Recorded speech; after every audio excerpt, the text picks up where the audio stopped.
Hi, welcome to our studio chats. We are talking about advice for finding your way on your journey. I know that a lot of people are coming off of a big course right now this time of year, and whether you've just taken a course or you have decided to finally bite the bullet and dive into building a creative business or wherever it might be, it can be overwhelming to know where to start or what to do next. Yeah. Yeah, like really overwhelming, right? Like all of the things that you want to achieve and do, and then all of the things that you can like where you want to get, and then you're like, oh, I've got to do the website, I've got to like, I don't know, like start a social media page, I've got to like decide on a brand name, all of the things. It can be actually really, really overwhelming. So we're going to give you some of our tips of how we started at the beginning point and what we recommend for you. Yeah, I think one of the biggest things I could recommend is doing a brain dump. So getting all of those things, like Flora was just listing out the website, the portfolio, the emails, the workflow, all of that stuff out on paper. Just get it all out of your brain and written down, and then figure out the priority for each of those. I wish when I would have started, the one thing that I would have done first is to create a workflow for myself. I think it would have been game changing to have it in the beginning. And it took me months and months and months to take the time to actually sit down and write myself a workflow for when I was creating artwork. And it inevitably will evolve and progress as you create more artwork. But I really think in the beginning, one of the very basic tips for helping me along my journey would have been putting in place better systems. And I think at the very basic level, that would have been a system for my workflow of I create the artwork and then what happens to it. So is it I create two colorways? Is it that it goes on a sell sheet? Is it that it goes in my portfolio? After it's in my portfolio, where does it go? Does it go on a mock? You know what I mean? That whole thing, I wish I would have sat down and really created structure for myself, and systems. And that can look different for everyone depending on what kind of art you want to create, because it's different for me Yeah. than it is for you. So it's just kind of like you might not even know what you want to do with your art, but what we're talking about is so that the art doesn't just live on our computer, that you actually kind of like have a little process, even if it's just really small to start with, and not this like, it doesn't have to be like what I do at the moment, because I have many places where I have to send my art and I'm working with companies and stuff. So it's quite different from the beginning stage. So it could be just as small as create the art, then make a social media image and post it to social media. It could just be that, like there's like a process. Then later on you could be like, create the art, make the social media, post it, and then load it to Spoonflower and order samples. So you can layer in and add to your process, but I think it can start really small so it's not overwhelming. But I feel like you just don't want your art just to live on your computer. You want to like get it out in the world and share your journey with people. Don't you agree? Yeah, I love when you were just mentioning that about social media. It made me think about, I know in this stage, in any stage really, but especially in the beginning, it can be really hard if you're not comfortable putting your artwork out on social media. I know I talk to tons of artists who that is one of their major pain points, is just sharing it and a willingness to be vulnerable and putting it out there. And I think that even if it takes a lot of courage and bravery to get in the habit of just sharing that in the beginning helps, because every time you're sharing it, you're building that muscle of putting your artwork out in the world, and you're building that muscle to be like, it's okay if one person likes it or 100 people like it. It does not matter. Do you know what I mean? You're just in the practice of like, I make art, I share it with the world. Yeah, and it's not about the numbers. It's also like a really, really lovely thing to like scroll back. Like once you get down the track, to scroll back and to see where you've come from and to see your journey. So don't worry that it's not perfect and all the things, and you don't really know where you're going and what the end goal is. You might have that mapped out already, and that's amazing, but you might not. And so don't worry that it's not perfect. I just like don't get stuck in the perfectionism phase. Like, like it's kind of like you just have to start, Yeah. right? You have to start Yeah. somewhere. And that journey is your journey, and it's unique to you, and you're gonna really enjoy one day looking back on where you started and where you got to. Well, and I think people like to be taken along for the journey too, right? They like to see you progress, and the way you start will not be the way that you end up doing something 10 years down the road, 2 years down the road, a year down the road, right? Like you will inevitably evolve. So it's just a matter of getting started and not overthinking it. I think when you're doing it, just getting going. Yeah. And I never delete anything. I just move on. Like I love looking back and going, look, look how my feet started. And then look how I evolved and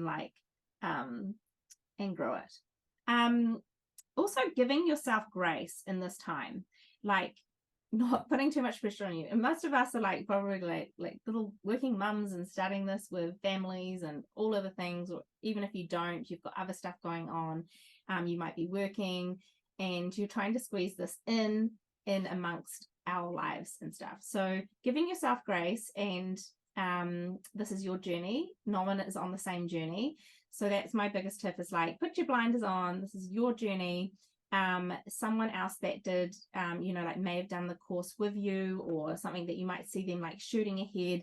They may have come with 10 years design experience. You might be starting it with just like kind of doing art as a hobby, or like you might be an art teacher and you're just really wanting to do this, or there's like so many stories. Everyone has their own story, but your journey is your journey, and there's no right speed to go. It's not a race, Yeah. It's not a race. You've got nowhere to be, and this part of the journey is actually like, wouldn't you agree? It's like actually the funnest and the nicest part of the journey, like this very beginning. Yeah.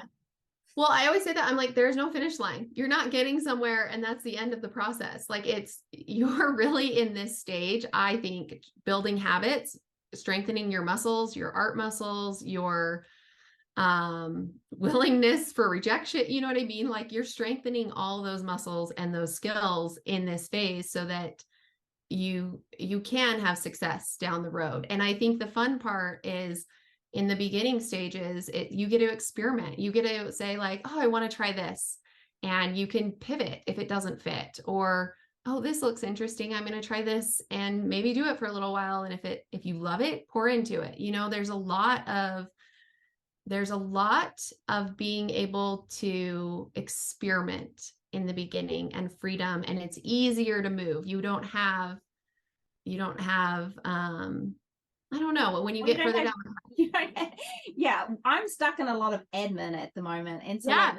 have the admin once you get down the road of like where Ryan and I are, we are stuck in some of the admin, and we're like, I really want to make art.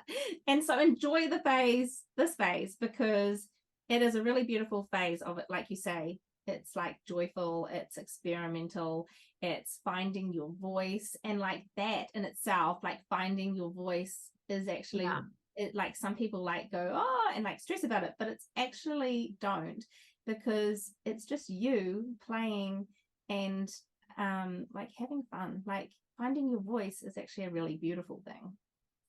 Yeah, the one, as you were saying that, it reminded me of this thought. I had this conversation the other day with an artist, that be mindful of what you're building too. So if you have gone into the product route and you're like, I'm going to do markets, I sell my product A, B, C, or D at the market. I hate markets. I hate going to markets. I hate buying inventory, but yet you're still doing that. You're still investing the time, making the artwork for those things. Be mindful of what you're building. It's easier to pivot in the beginning and to say like, am I actually enjoying this? Am I actually enjoying product? And you might love it, or am I not? Go ahead. Imagine if it grew really big and like then it became really successful, and you're like, I've grown this business that I don't even love. Yeah. I don't love like making, like having all these files of things in my. That's what happened to me. I had a product-based business when I started, and it was the most successful it had ever been. I sold internationally and I had all this inventory, and I was like, I'm at a pivot point. I'm either hiring people and getting a warehouse and doing that stuff, but it's sucking the life out of me. I do not love it. And I pivoted, and I could never made a better decision in my life, because it did not fit. And that's what I mean. Be mindful of where you put your energy will inevitably grow, period. So Yeah. wherever you're focusing, be mindful that that's what you want your business to look like. That's how you want it to grow. Because a lot of the time we can see other people having success in an area or a niche or like in something. And so then we think they're having success, maybe I could have success there. But that's not always the case. And also then you kind of haven't actually thought about like, actually, do I really want to do that? Do I really want to be doing this? Like I pivoted as well.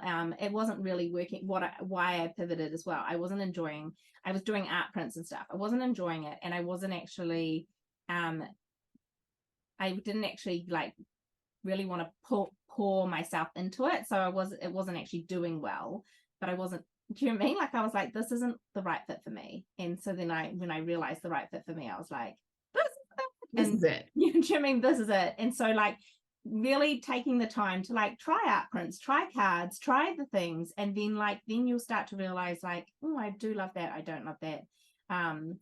Yeah, there's so many areas here, but don't like see someone else having success and think that, do you know what I mean? Like it's like, do what's right for you in your course. I feel like that is a ton of people go into fabric because of that.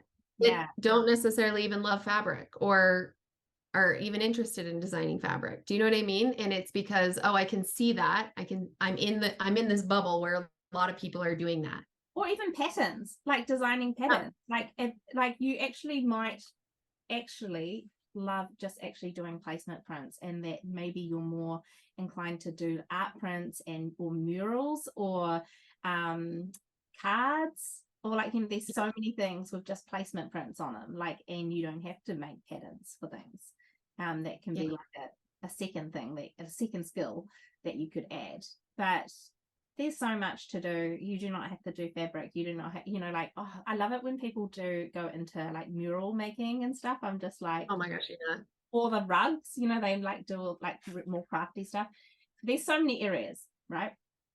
Yes. So I think that like we'll wrap up. To wrap it up, I think that really on finding your way is curiosity, right? Be curious. Establish good systems from the beginning if you can. And my other tip would be to lead with art, lead with your craft, and it will inevitably get better, right? Without the art, we don't have an art business. And so if you really prioritize that, not like a daily art practice or a sketchbook practice or however it looks for you, I think that is one of the best things that you could implement from the get-go. Yeah, and challenge, like if you're finding that really hard to find momentum there, then joining some kind of challenge. There's so many. Some kind of drawing challenge, even just like throwing yourself into 100-day challenge, a 30-day challenge. Once you start immersing yourself in the community, the art community, you'll start to see if anyone needs a list of art challenges and stuff that we would be happy to share it. But that kind of like by starting kind of a art challenge is kind of how you could immerse yourself into the community, because community is another thing, right? That I would really suggest at this like beginning phase and finding your way, because it's where you can find support and people can help you critique your work and help you with problem solving things. It can help you kind of find your voice. There's so many things about community that is amazing. Don't you agree? Yeah. And I was going to say, don't undervalue community of peers that are the exact same level with you. Those are the people that like you will come up with together as you year after year continue working on it. You'll all start to progress together, and they share your same struggles at that same level. Do you know what I mean? They're your people that are like, I'm struggling with this. Oh, I am too. So not only can they help you with feedback and all that stuff, but they can empathize with how hard it can be to start an art business and some of the ups and downs, highs and lows that come with it. And I think oftentimes we look for community that's like ahead of us, that can offer us guidance maybe, instead of the community that's at the same spot that we're at. And I think there's a lot of value in finding community at that spot too. Yeah, they both can help.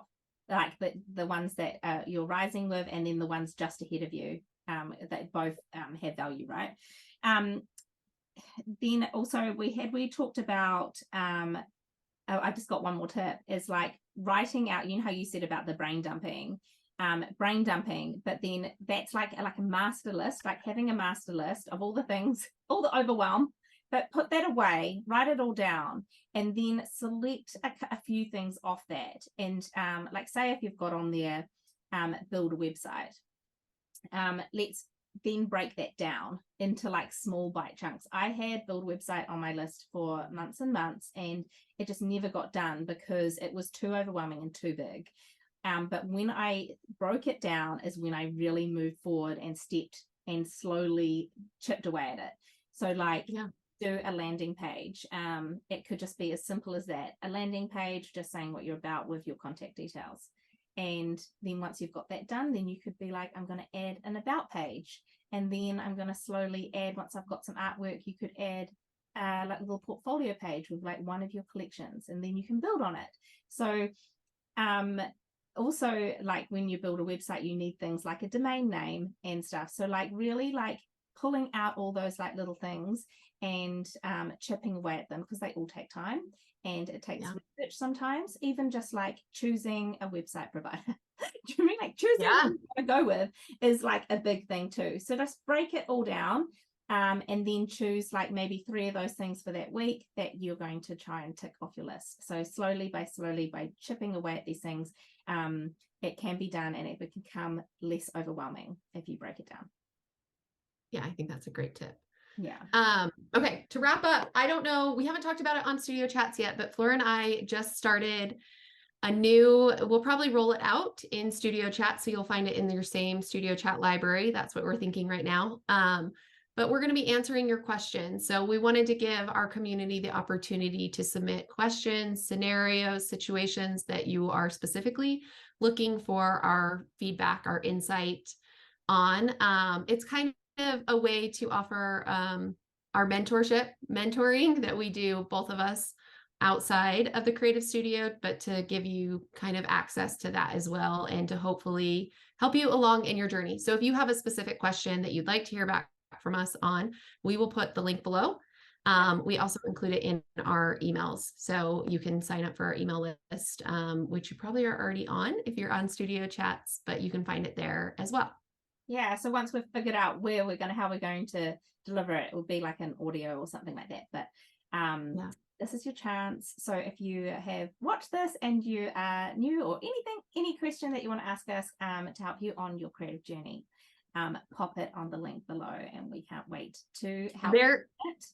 And there is also the chance that we will have it live before this video is live, the questions. So you might already be able to find it. But either way, regardless, we'll put a link below for the questions where you can submit, and if it is live already, where you could find it. Yes. Right. If you have been loving these Studio Chats and you really love our support, please let us know, because then we think, okay, we're going to keep going with this. Yeah. Take a screen grab and share it, and let us know if you love this and you found it valuable on your creative journey. And we also love suggestions. If you would love to hear us talk about a topic, then let us know also. Bye.